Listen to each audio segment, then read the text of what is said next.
Yeah, I know, right? What a month for indies, with Silksong and Hades 2 getting its 1.0. It's kind of overwhelming, to be honest. But all of these games have got me thinking about balance of difficulty in different ways, and it made me realize that Hades 2 will never be balanced, and that's actually a great thing. Well, let me explain. So balance, in terms of game design, is a tricky word that players and devs alike love to throw around nebulously, so because of that, it can be viewed in a myriad of ways. So how would you define it, Pudo?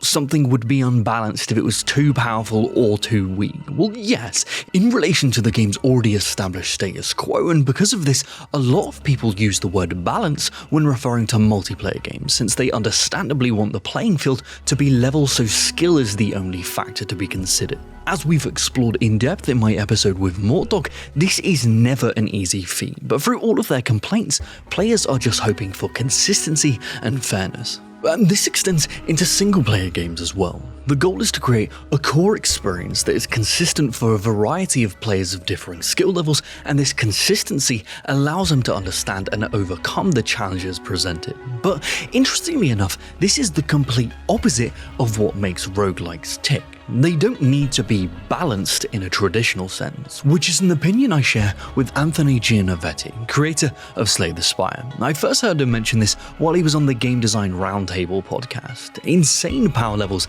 and busted builds is what creates the rush and excitement of delving into new roguelike runs. So how do you balance imbalance? So instead of controlling the individual balance of specific power-ups and combinations, I believe the goal of balance in a roguelite is to manage the percentage of success across a range of player proficiencies. Because in terms of skill, we all lie somewhere on this spectrum between absolute pleb and pro. Well, where do we line up on that? Well, you'd be about here, and I'm like, here? Yeah, okay, here. Anyway, because this is such a wide spectrum, the way roguelites are balanced needs to accommodate both extremes, which is tricky, making sure that success rate doesn't get too low for the less proficient plebs or too high for the pros, and ideally raise the chance of success over time as the player unlocks new upgrades and gets more familiar with the game's systems. Then give highly skilled players a way to optionally lower that percentage so the game isn't too easy for them in particular. All of this can be seen in Hades 1 and 2 via rare busted build combinations, permanent power progression between runs, and extra challenges designed to reward if completed and punish if failed. For example, in terms of power, managing the probability of getting absolutely broken combinations is a way to raise the success percentage of the plebs to an effective floor in a way that doesn't affect the pros whatsoever. Because they're going to win with a semi-decent build as much as they're going to win with a cracked one. Regardless of these rare, powerful builds, permanent upgrades as the player progresses further increases their success floor over time with things like death defiances, allowing players to take further risks during gameplay and engaging with those optional challenges, further increasing their chances of success. The arguably broken builds you can stumble upon in Hades 2 and other games in the genre are an integral part of their core experience. Now, I've said it again and I'll say it before, but the juxtaposition gratification of bashing your head against repeated runs, barely being able to make it past the introductory bosses, and then stumbling upon the God run where everything lines up, making you an unstoppable meat-grinding missile, is stupidly rewarding, but this enjoyment is only really possible because of the failure leading up to it.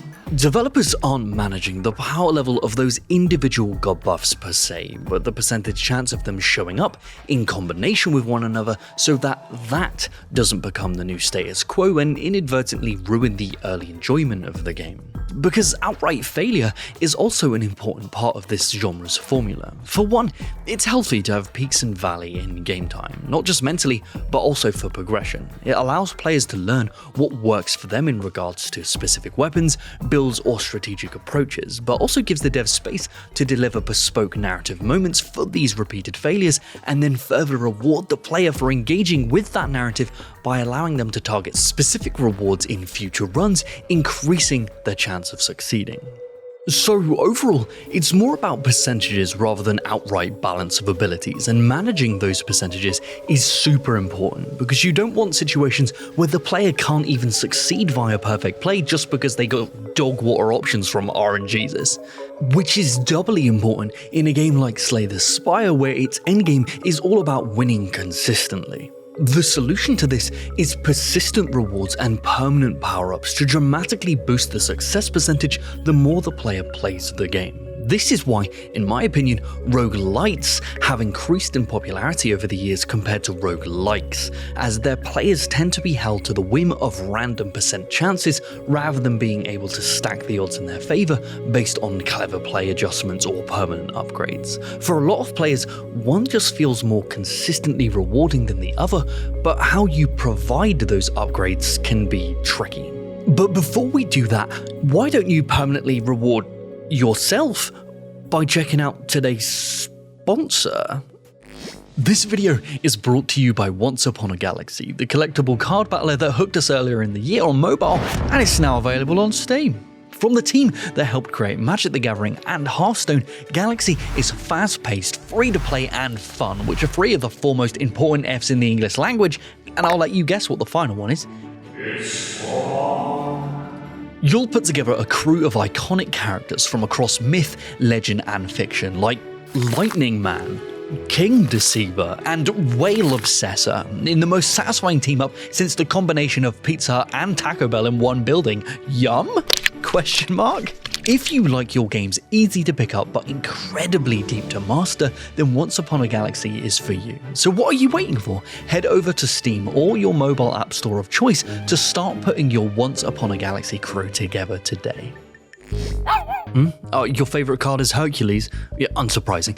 Now, there are multiple ways in which you can permanently reward your player in a roguelite, and they each have their own pros and cons. First would be via a currency, like in Hades 1 and 2 or Rogue Prince of Persia. And the other is via achievements, like in Risk of Rain 2 or Slay the Spire. Complete a specific task under specific conditions to unlock upgrades. The first is interesting because it allows the player to meaningfully target upgrade currency as a priority early on as much as they'd like, but the downside to this is it doesn't encourage varied play through its acquisition. Achievements, on the other hand, practically force the player to alter their playstyle using different weapons or even characters to fulfill certain criteria to gain permanent power. The issue here being players with low skill level could be prevented from achieving certain goals, effectively soft-locking themselves out of the game.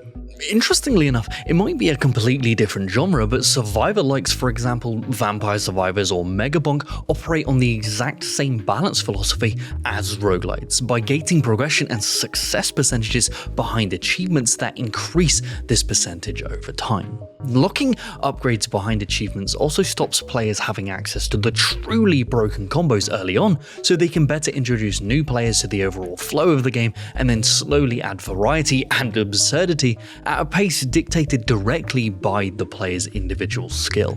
Both currencies and achievements are legit methods, and there's no correct answer for which one is more successful, but the best thing about Hades is that it does both, using a targetable currency to gate early players away from late game challenges, but then slowly introducing achievements that reward further progression currencies for targeting them specifically, getting the best of both worlds with none of the melee.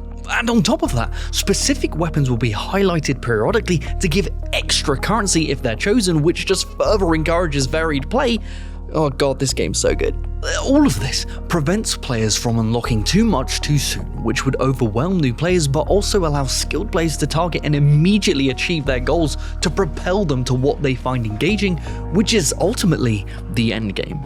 Because the meat of a roguelite always comes after you beat it for the first time. The challenge isn't beating it once, it's beating it consistently, and how this is encouraged can vary from game to game. Risk of Rain has its Tetris dynamic difficulty system, where it can effectively be endless if you wanted it to be. Slay the Spire has leaderboards for how many runs you've beat in a row, and Balatro and Hades both have ramping difficulty modifiers, which is a really interesting way that they put the balance in the player's hands. This also encourages build experimentation because the modifiers aren't as simple as more damage, more health, more enemies. Sometimes you have to think about how to counter them with your build or specific weapons, and then you're rewarded for doing so.